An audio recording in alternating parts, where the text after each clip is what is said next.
week, I was like, how do they get it so perfect every time? And I'm like, oh yeah, it's probably because they do a million takes, right? You need that second take. How's everybody doing? Good? All right. It's good to see you guys in here. I can sense, I see all the storm clouds coming in, and it's getting hotter and wetter and rainier, and now my chance to invite all my relatives is kind of slipping away.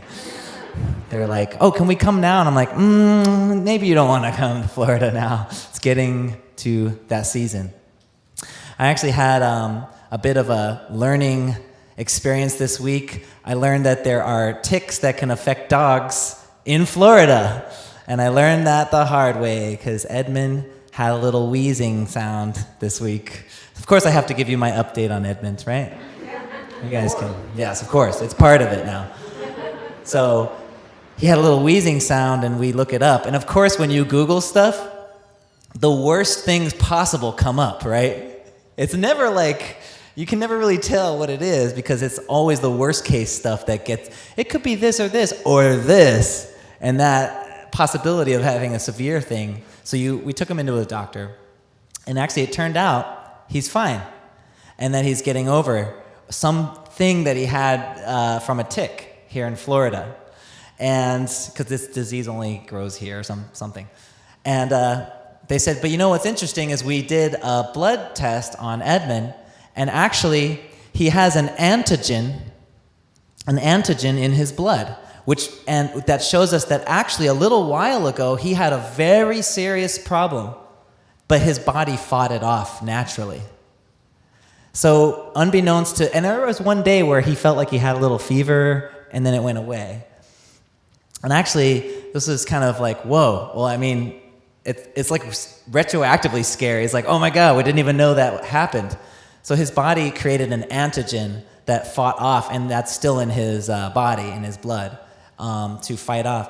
And it was kind of amazing to see that the thing that you're seeing, like the wheezing and he's a little tired, a little thirsty, that seems like a big deal. And sometimes the huge things that are really big are going silent and unnoticed. Things that are going on in our world all the time that are not on our radar are happening day in and day out that are very important. And this week, I think we saw some of those things kind of surface. In the world, there's a lot of important things happening right now. We have North Korea and South Korea beginning to talk. And people did not think that was going to happen. So I'm proud to say that actually our founders of the Unification Church were talking about the importance of unifying Korea for a long time, how it's paramount to world peace, and how it's kind of easy to say, well, as long, that country wants to run themselves that way, then that's up to them. Let's not worry about them. We want to be one family, the whole world under God, right? And world peace is kind of, we're all about world peace. I mean, our slogan here has been for a whole year, a peaceful world begins with peaceful families. Right? You can create a new world by building peaceful families one at a time. But actually, just peaceful world doesn't quite describe it, because I think a lot of people think no more poverty, no more war, the end. Nobody's fighting. And actually, what we really want is not just an absence of poverty or an absence of war, but we really want to realize a family under God, as children, as siblings. It's a little different spirit. So I was thinking about this week. North Korea is not just a peace treaty waiting to happen. North Korea is a brother coming back. And it's a different feeling. We really are striving for that. That's something that we want to promote. And I found an interesting, actually, this is not just interesting, this is my favorite story, my favorite verse in the Bible, and I wanted to share it. It's Luke 40 through 47. But I'll set it up for you guys. one of the Pharisees invited Jesus to eat with him. Some of you are going to know where this is going. It's the two debtors. People know this one? The two debtors. This is my favorite parable. One of the Pharisees invited Jesus to eat at this Pharisee's house. So he entered into the house and sat at the table. Behold, it says here in my notes, although I don't speak like that, so I'm going to leave that out. A woman in the city who was known to be maybe not the most shining, maybe she was known as a person with flaws, as a sinner. When she knew Jesus was going to be at the Pharisee's house, she came. And she brought ointment, and she came to his feet and started weeping, and then washing his feet in her tears. It's a very dramatic situation here. And then she started washing his feet with perfume and oil and all this other stuff. She kissed his feet. And then the Pharisee, the guy who invited Jesus, he said to himself, this man, if he were a prophet, would have perceived who and what kind of woman this is who touches him, that she is a sinner. Let's stop here and kind of decode this. What he's saying is, if this Jesus guy was actually a prophet, he would be able to perceive who this woman is as beneath, as not good enough, and he wouldn't be accepting her praise. That's what he's implying, right? And so I was trying to visualize this story, and I could see how this guy invited Jesus over to basically a dinner party. And if you think about how we do that, you invite people over, and as a host, you're kind of making sure everything's okay. You're getting the cheeses out, the nice little crackers and the cheese assortments, little fruit platter. I was thinking, he's probably hosting, and this guy is supposed to be a prophet, right? So maybe he spent some money, and he probably spent some time prepping for this house party. And you know, people who are hosting house parties, I'm guilty of this, we're all like, you kind of want that little like, hey, cool party, man. That was really good cheese, you know? Or, hey, man, let's do this again sometime. And you're like, yeah, that was fun, cool. So this guy is probably thinking, I'm going to prep for this guy who's supposed to be a prophet. I'm going to have this house party. We're going to eat together. And then in comes this woman who he thinks is not so good. And she's making a dramatic scene. She's ruining the cool vibes. She's ruining the vibes here. And so he's probably muttering out of that spirit, yeah, oh, well, if this guy was actually a prophet, he wouldn't have anything to do with this. So notice that, I'll continue the story. So Jesus answered. He said, Simon, I have something to tell you. And he replies, tell me, teacher. And actually, if you think about that, that's actually kind of a snarky thing, right? Oh, if you're such a prophet, you wouldn't be, oh, okay, tell me, you know? Oh, okay, tell me, teacher, what's the story? So Jesus tells the parable of the two debtors. He says, two people owed money to a certain money lender. One owed him 500 denarii and the other 50. Now, 1 denarii in those days was 1 day's worth of labor or wage. So to owe 500 one-day wages is kind of like saying 2 years of work.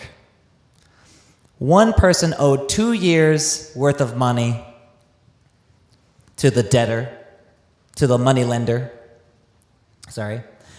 and the other owed 50, which is like a couple of months. A couple of months' worth of money. Neither of them had the money to pay him back. So he forgave the debts of both, Jesus keeps saying. Now, which of them will love him more? Which of the people in debt after the debts were canceled, which one will love the moneylender more? That's the question Jesus asks. Simon replied, well, I suppose the one who had the bigger debt. The one who had the bigger debt forgiven will love the lender more. Right? And then Jesus replies. He says, Simon, you judged correctly. The person who receives greater forgiveness loves more. He turned to the woman and said to Simon, do you see this woman? I came into your house. You didn't give me any water for my feet, but she wet my feet with her tears. You did not give me a kiss, but this woman, from the time I entered, has not stopped kissing my feet. You did not put oil on my head, but she has poured perfume on my feet. Therefore, I tell you, her many sins have been forgiven, as her great love has shown. But whoever has been forgiven little loves little. So he's kind of saying, Simon, you're not so great. He's like, since I got here, she's poured love completely. Kissing, washing, oil, you name it. You haven't done any of that stuff.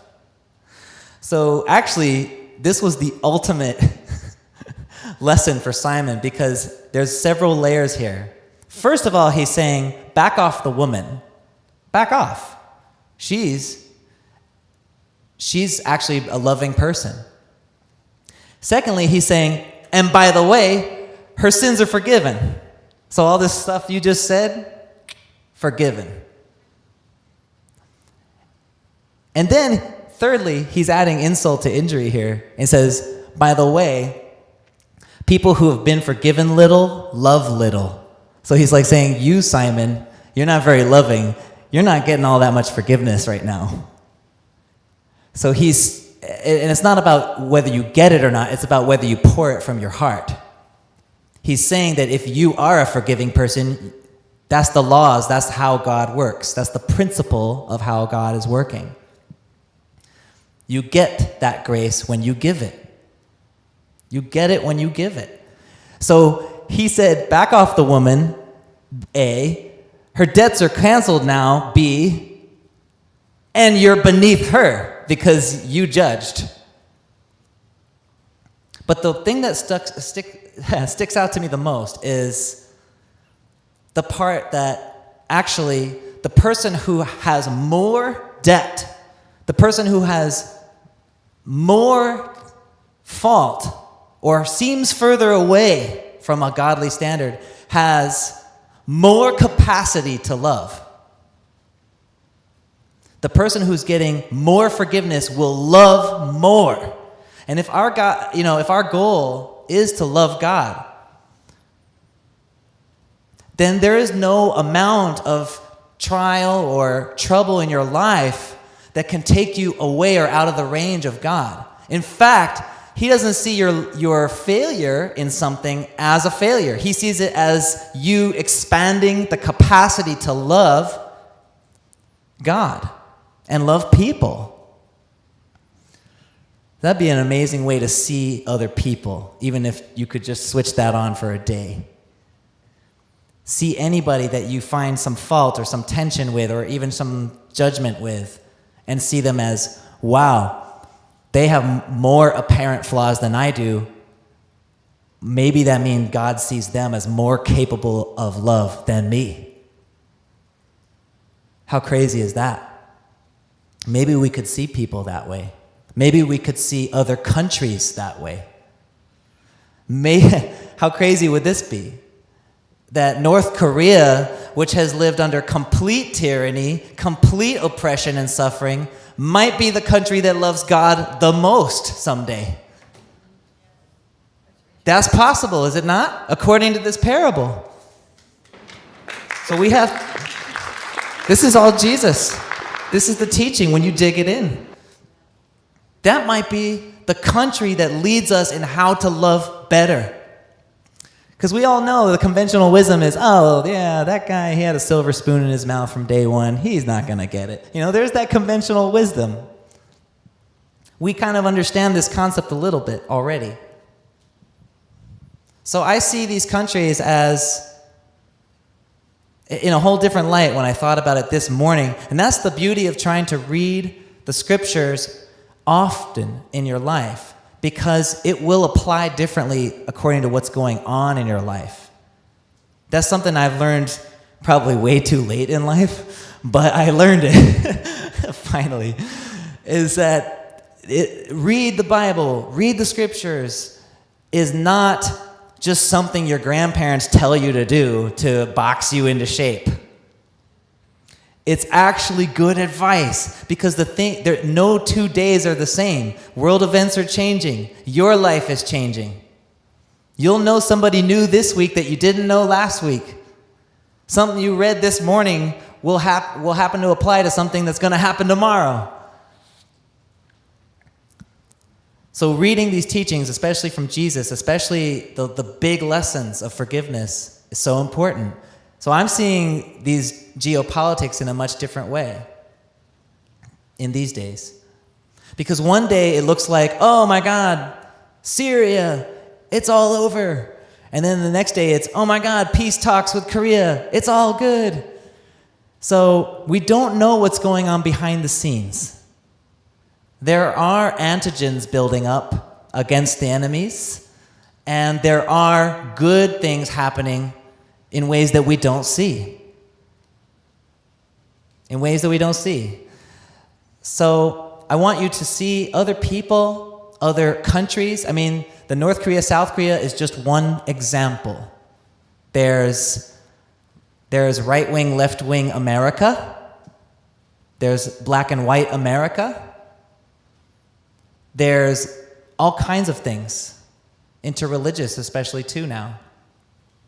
There's all kinds of ways we can apply this. Our goal is not just peace. Oh, I'll stop bombing you if you stop bombing me. Our goal is family.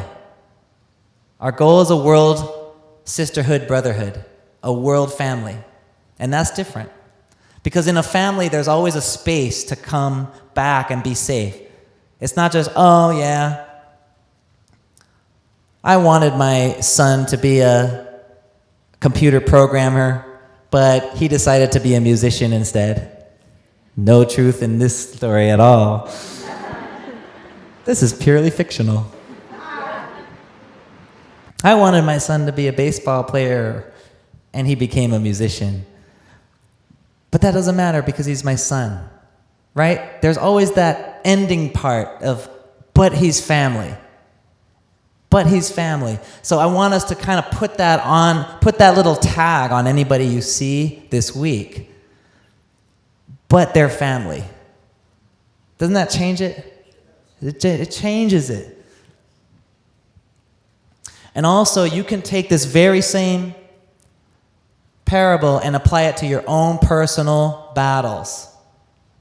If you feel like you're in a funk and you can't pick yourself up this week, it might be that you're just making a bigger jar for more capacity to love when you do come back strong. There's always that hope. So I wanted to leave that with you today. I feel personally very inspired about this. And let's please pray for North and South Korea unification. That's a big deal in our world right now. Let's put our prayers there. Build up those spiritual antigens, things that are happening that you cannot see. So have a blessed week, guys. You are my family. I appreciate you all.